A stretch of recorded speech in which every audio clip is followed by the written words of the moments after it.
Hello class 7th, मैं आपकी teacher द्विंदर Kaur. आज हम चैप्टर स्टार्ट करेंगे मैथ्स का triangle and it's property. Intro का पार्ट 1 करते हैं।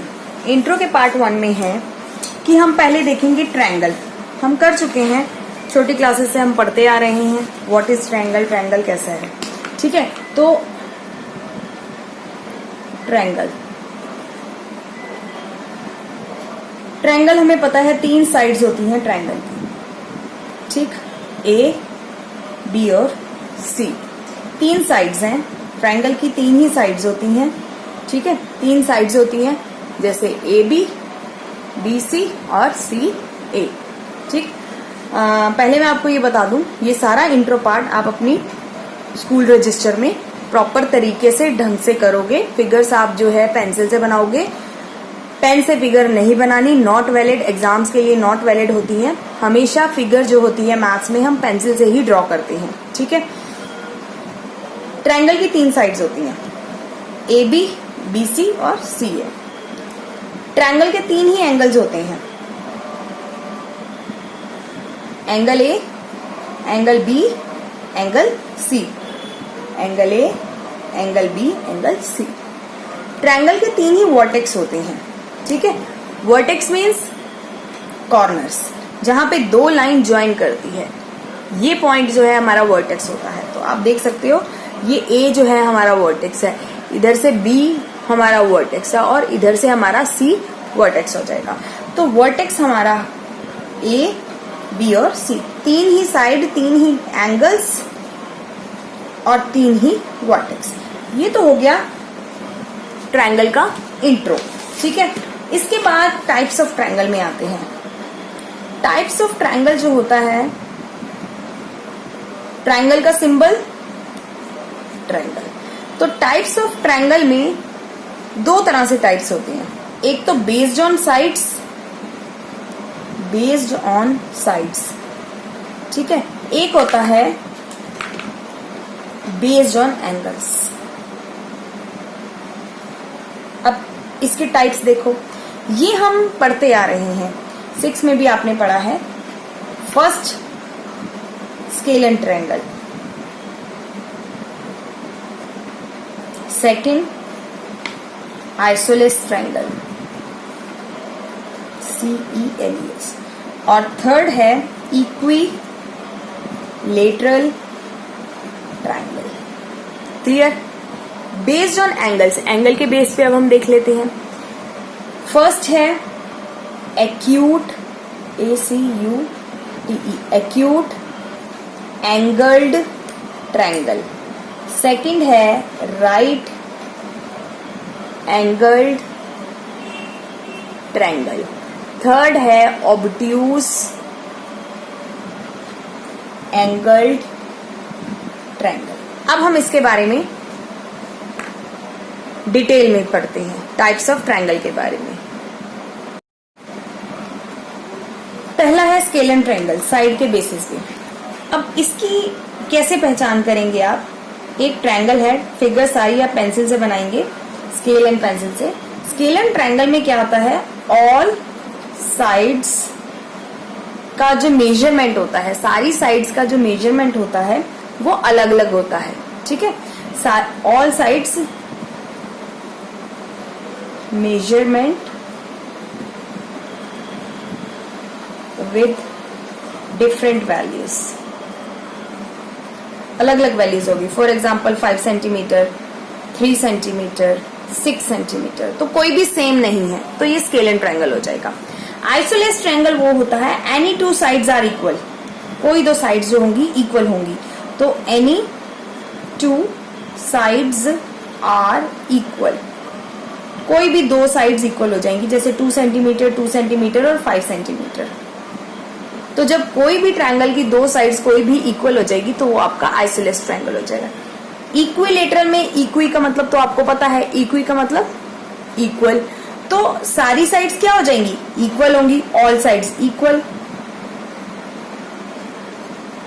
जैसे 6 सेंटीमीटर, 6 सेंटीमीटर और 6 सेंटीमीटर। ये तो हो गई साइड्स की बात, कि साइड्स के बेसिस पे हम ट्रायंगल को कैसे टाइप्स में बांटेंगे, scalene triangle, isosceles triangle, equilateral triangle. Scalene triangle में सारी साइड्स अलग अलग मेजरमेंट दिखाएगी, आइसोलेस में कोई दो साइड सेम मेजरमेंट दिखाएगी, और इक्विलेटरल ट्रायंगल में सारी साइड्स का इक्वल मेजरमेंट होगा।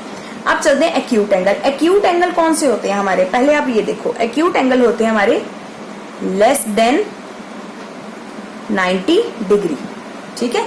एक्यूट एंगल होते हैं हमारे लेस देन 90 डिग्री।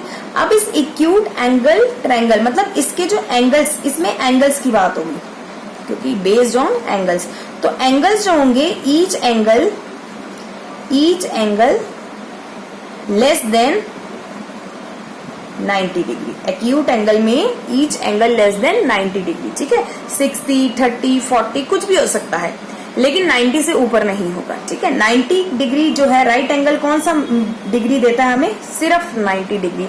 मतलब अगर कोई एक एंगल 90 डिग्री है एक ट्रायंगल के अंदर, तो ये राइट एंगल ट्रायंगल कहलाएगा। वो ऐसे भी हो सकता है, इधर से भी हो सकता है, ऐसे भी हो सकता है, कैसे भी हो सकता है, ठीक है। अब हम करेंगे median of a triangle, altitude of a triangle, exterior angle of a triangle and it's property. तीनों अलग अलग चीजें हैं। तो पहले हम मीडियन ऑफ अ ट्रायंगल की तरफ चलते हैं। मीडियन जो है वो कैसे बनता है, फिगर आप पेंसिल से ड्रॉ करेंगे। मीडियन के अंदर देखो, जब एक ट्रायंगल में किसी एक वर्टेक्स से, 3 वर्टेक्स होते हैं हमें पता है, 3 वर्टेक्स होते हैं, 1, 2 और 3, ठीक है। किसी एक वर्टेक्स से सामने वाली लाइन पर एक लाइन बन जाए और बनने के बाद वो बोल दे ये वाली साइड और ये वाली साइड इक्वल है। सपोज ए, बी, सी और डी, मतलब बी सी बोला जाए, बी सी और सी डी इक्वल है, ठीक है। तो जब ये बोल दिया जाए तो ए सी, जो ए सी होगा ना, वो मीडियन ऑफ अ ट्रायंगल कहलाएगा, ठीक है। दूसरा एग्जांपल देखो, एक ट्रायंगल के अंदर जो है 3 मीडियंस होंगे, 3 है ना वर्टेक्स, तो 3 ही मीडियंस होंगे, लेकिन उसके लिए बोला जाएगा कि सामने वाली साइड पे जब ये कट कर रही है तो ये वाली लाइन इसकी इक्वल होनी चाहिए, यहां से इस लाइन पर आई तो ये वाली लाइन इसकी इक्वल होनी चाहिए, और यहां से जब यहां पर जाएगी तो ये वाली लाइन जो है ये वाली लाइन के इक्वल होनी चाहिए। जब ये 2 लाइंस इक्वल हो जाएंगी तो वो जो लाइन है, स्ट्रेट लाइन जो वर्टेक्स से आएगी, वो जो मीडियन कहलाएगी, ठीक है। ऑल्टीट्यूड का मतलब होता है हाइट, ऑल्टीट्यूड का मतलब होता है height, height of a triangle. तो हाइट ऑफ अ ट्रायंगल कैसे नापी जाती है, देखो आपको पता है कि हाइट ऑफ अ ट्रायंगल जो है इससे ही नापी जाएगी। अब हाइट तो ऐसे, पर इसमें ये प्रॉपर्टी नहीं है कि ये वाली साइड इसके इक्वल है। हाइट निकालनी है सिर्फ ट्रायंगल की, आप ऐसे करके भी देख सकते हो। देखो हाइट ऐसे ही तो नापी जाएगी, ये वाली जो हाइट है यही तो ट्रायंगल की हाइट होगी। हाइट का मतलब ये पूरी ट्रायंगल की हाइट। तो ट्रायंगल की हाइट निकालने के लिए ये ए और डी मान लो, ये बी और सी मान लो, तो ए डी इज जो है हाइट नापेगा, ठीक है। अगर एक ट्रायंगल ऐसे है, अब इसकी हाइट कैसे नापोगे, इसकी हाइट नापोगे आप बाहर से, यहां से, ये हाइट होगी इसकी, ठीक है। क्योंकि यहां से तो नापने का मतलब नहीं, ये थोड़ी हाइट है, मैंने ये तो बोला ही नहीं, मैंने बोला हाइट। हाइट तो हमेशा सीधी नापी जाती है, ठीक है। इस पेपर की हाइट कितनी है, यहां से लेकर यहां तक, मैं ऐसे थोड़ी नापूंगी हाइट, ये हाइट नहीं होती, ठीक है। सीधी हाइट होती है, बिल्कुल सीधी वाली जो होगी वो आपकी हाइट होगी। तो ये हाइट जो है यहां से यहां तक की हाइट होगी इसकी, क्लियर। हाइट आपको पता चल गया। और मीडियन, मीडियन में 2 चीजें, मीडियन का मतलब मिड पॉइंट, मिड पॉइंट भी कह सकते हो आप, ठीक है, मिड, ठीक। इसके बाद आता है एक्सटीरियर एंगल प्रॉपर्टी। अब एक्सटीरियर का मतलब होता है बाहर, कौन सा एंगल, बाहर वाला एंगल। और उसकी प्रॉपर्टी देखो, एक ट्रायंगल है, जैसे मैंने ड्रॉ कर लिया, और सारे ट्रायंगल्स जो हैं आप पेंसिल और स्केल से ही ड्रॉ करोगे। अब इस लाइन को मैं इधर से एक्सटेंड कर दूं तो ये वाला जो एंगल है, ये बाहर वाला एंगल जो है ये क्या हो जाएगा, ये हो जाएगा एक्सटीरियर एंगल, ठीक है। पहले तो एक्सटीरियर एंगल हमने देख लिया क्या होता है। देखो अब जो है एक्सटीरियर एंगल में अगर मैं इधर से बना दूं तो ये वाला एंगल क्या हो जाएगा, ये भी मेरा क्या हो जाएगा, एक्सटीरियर एंगल, ठीक है, अब हम बात करेंगे प्रॉपर्टी की। अब इस एक्सटीरियर एंगल की प्रॉपर्टी क्या कहलाती है? प्रॉपर्टी जो है वो ये है कि ये जो एक्सटीरियर एंगल है, अगर हमें ये निकालना हो कितने डिग्री का एंगल है, तो हम कैसे निकालेंगे? हम जो है इसके सामने वाले दो एंगल्स को प्लस कर देंगे। मतलब इस ए एंगल को और इस बी एंगल को प्लस कर देंगे, तो हम लिखेंगे exterior angle is equal to sum of opposite interior angles. इन दोनों को जब हम इसके सामने एक्सटीरियर एंगल के सामने वाले दो एंगल्स को प्लस कर देंगे तो हमारा एक्सटीरियर एंगल की वैल्यू आ जाएगी। यहां पर भी ऐसे ही देखो, अब आप ये खुद से सॉल्व करो कि ये एक्सटीरियर एंगल है तो इसके सामने वाले दो एंगल्स कौन से हुए? इसके सामने वाले दो एंगल्स हुए ये वाला एंगल 1 और ये एंगल 2। जब हम इन दोनों को प्लस कर देंगे तो इसकी वैल्यू हमारे पास आ जाएगी। यहां पर एक्सटीरियर एंगल और एक्सटीरियर एंगल की प्रॉपर्टी जो है खत्म होती है। नेक्स्ट टॉपिक की तरफ चलते हैं। नेक्स्ट टॉपिक हमारा है angle sum property. Angle sum property है angle sum property of a triangle. देखो, एंगल का मतलब सारे एंगल्स की बात करेंगे, सम का मतलब होता है प्लस। तो एंगल सम प्रॉपर्टी में है कि अगर कोई ट्रायंगल, कोई भी ट्रायंगल है, ठीक है, उसका जब हम ये angle, angle A, angle B और एंगल सी, हमें पता है 3 ही एंगल होते हैं ट्रायंगल के अंदर, और जब उन तीनों को हम प्लस करेंगे ए प्लस बी प्लस सी, कितना आना चाहिए? 180 डिग्री आना चाहिए। अगर 180 डिग्री किसी भी एंगल का सम आ जाता है, सपोज आपको 30 डिग्री दे रखा है, 70 डिग्री दे रखा है, ठीक है, 80 डिग्री है। अब इन तीनों को मैं प्लस कर दूं, 30 degree plus 70 degree plus 80 degree, तो आ जाएगा मेरा 180 डिग्री। इसका मतलब ये एंगल सम प्रॉपर्टी इस ट्रायंगल के अंदर लागू होती है और ये मेरा परफेक्ट ट्रायंगल बनता है। ठीक है, इसके बाद नेक्स्ट इंट्रो का जो टॉपिक है वो है sum of lengths of two sides of a triangle. अब ये जो टॉपिक है ना, ये आप क्लास 6th में करके आ चुकी हो वैसे। Sum of the lengths of two sides of a triangle is always greater than the third side. ठीक है, अब इसको मैं बताती हूँ करना कैसे है। देखो, सम का मतलब plus, length of the sides, कोई दो साइड्स का प्लस करना है लेंथ हमें।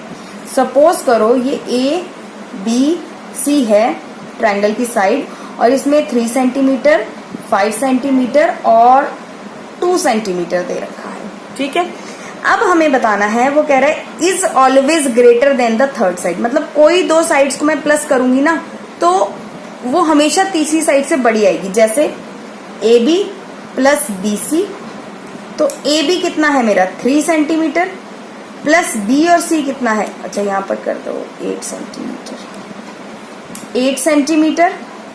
इन दोनों को प्लस करा 11 centimetre. Is always greater, is always greater, greater होगी किससे होगी? ये पहली साइड हो गई, ये दूसरी साइड हो गई, किससे होगी ग्रेटर? थर्ड साइड से। थर्ड साइड कौन सी है मेरी? ए और सी। समझ गए? कोई भी दो ले लो, ये वाली दो साइड्स को प्लस करोगे तो तीसरी वाली से बड़ी आ जाएगी, इन दो साइड्स को प्लस करोगे तो तीसरी वाली, मतलब एक कोई ना कोई ऐसी एक प्रॉपर्टी आएगी जब आप जो है दो साइड्स को प्लस करोगे तो तीसरी वाली साइड से बड़ी आ जाएगी, तब तो वो एंगल ट्रायंगल के लिए परफेक्ट प्रॉपर्टी लगेगी। इसके बाद इंट्रो का लास्ट जो टॉपिक है वो राइट एंगल ट्रायंगल से रिलेटेड है। तो स्टार्ट करते हैं। अब इस चैप्टर के लास्ट इंट्रो की तरफ चलते हैं, राइट एंगल ट्रायंगल। तो राइट एंगल तो हमें पता है क्या होता है कि कोई एक एंगल जो होगा राइट एंगल होगा, 90 डिग्री होगा, मतलब 90 डिग्री होगा।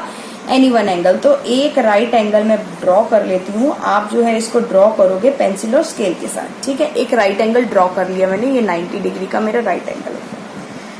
अब ये जो प्रॉपर्टी है पाइथागोरस थ्योरम या प्रॉपर्टी जो है, ये आप अब से लेकर 12th क्लास तक करने वाले हो। ठीक है, ये आप याद कर लो, अब से लेकर 12th क्लास तक आप ये पाइथागोरस की प्रॉपर्टी या राइट एंगल ट्रायंगल की प्रॉपर्टी करने वाले हो। जो लॉन्गेस्ट साइड होती है ना, ये हमारी कहलाती है हाइपोटेन्यूस। हाइपोटेन्यूस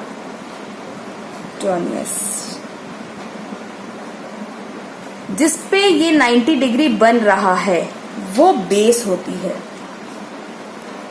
और जो ये स्ट्रेट लाइन होती है 90 डिग्री डी पर, जब हम 90 डिग्री बनाते हैं जो स्ट्रेट लाइन होती है ये हमारी होती है परपेंडिकुलर।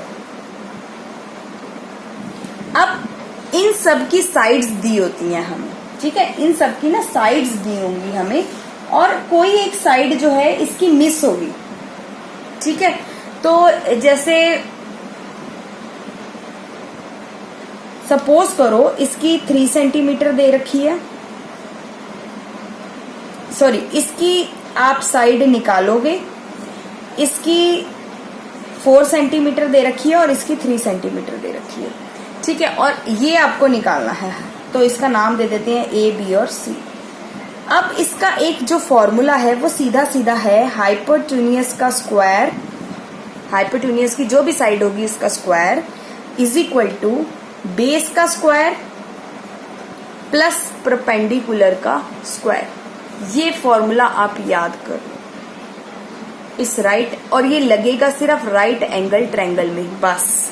ठीक है, अब ये हमें निकालना है, तो मैं इसको हाइपोटेन्यूस का स्क्वायर लिख देती हूँ, इक्वल्स टू ये बेस है मेरा 3 सेंटीमीटर का स्क्वायर प्लस 4 सेंटीमीटर का स्क्वायर। ठीक है, अब हमने एक्सपोनेंट और पावर चैप्टर करा था। ठीक है, ये AC है, इसका AC का स्क्वायर कर देती हूँ। तो उसके अंदर हमने जब स्क्वायर लगाया था या क्यूब लगाई थी, इसका मतलब वो 2 बार नंबर मल्टीप्लाई हो रहा है, तो 3 3 द 9 हो जाएगा, प्लस ये 4 into 4 हो जाएगा, तो 4 4 द 16। AC का स्क्वायर इज इक्वल टू 25। नहीं, अभी ये मेरा आंसर नहीं निकला, क्यों? क्योंकि मुझे खाली AC चाहिए, यहाँ पर AC का स्क्वायर नहीं बोला उन्होंने निकालने के लिए। तो अब मैं क्या करूंगी, इस स्क्वायर को हटाने के लिए मैं रूट का साइन लगाऊंगी, और रूट का साइन होता है मेरा ये वाला, तो ये मेरा हट जाएगा 2 और यहाँ पर मेरा AC रह जाएगा, और इस नंबर को भी मैं इस रूट के अंदर, ये जो कहलाएगा ये रूट होता है। ठीक है, और ये रूट के अंदर मैं इस 25 को रख दूंगी, जो भी नंबर होगा उसको हम इसके अंदर रख देंगे। अब यहाँ से बात समझने वाली है, इस 25 का लेंगे एलसीएम। मैंने 25 का ले लिया एलसीएम, 5 5 द 25। ठीक है, अब ये जो जोड़ा है मतलब 5 into 5 वो हम यहाँ रख देंगे रूट के अंदर। अब इस रूट के अंदर एक चीज ध्यान रखना, जिसका पेयर बन जाएगा, ये 5 into 5 का पेयर बन गया, दैट मीन्स इसमें से रूट हट जाएगा। क्यों? क्योंकि ये 2 बार चाहिए हमें, 2 लगा था यहाँ पर, तो जो भी नंबर होंगे वो 2 होने चाहिए, सिंगल नंबर नहीं होना चाहिए। तो 2 नंबर है ये मेरे पास, तो इसका एक कॉमन बाहर आ जाएगा, और ये AC 5 सेंटीमीटर आ जाएगा। सपोज करो मेरा आ जाता एलसीएम में 32, यहाँ पर 32 होता मेरा सपोज, तो 32 जब करती मैं, तो इसका एलसीएम लेती 2 1 the 2, 2 6 the 12, 2 8 the 16, 2 4 the 8, 2 2 the 4 और 2 1 द 2। ठीक है, अब इस 32 को जब मैं रूट में लिखती, इस 32 को जब मैं रूट में तोड़कर लिखती, तो कितनी टाइम्स 5 आया, 2 आया, 5 टाइम्स आया 2, ये 5 टाइम 2 आया। अब मुझे 2 2 का पेयर बनाना है, मतलब ये 2 का पेयर हो गया, ये 2 का पेयर हो गया, और एक ये वाला बच गया, ये वाला 2 मेरा बच गया। जो बच जाएगा वो रूट के अंदर रह जाएगा, और इन 2 का एक 2, इन 2 का एक 2, मतलब ये 2 into 2 बाहर आ जाएगा, 4 √2। जो बच जाएगा वो रूट में रह जाएगा बस। अभी जब हम इसके क्वेश्चन सॉल्व करेंगे तो आपको ज्यादा अच्छी तरह से ये समझ आने वाला है। इसको प्रैक्टिस कर लो, लिख लो फेयर नोटबुक में, और कहीं डाउट हो तो do message me from your teacher Devendra Kaur.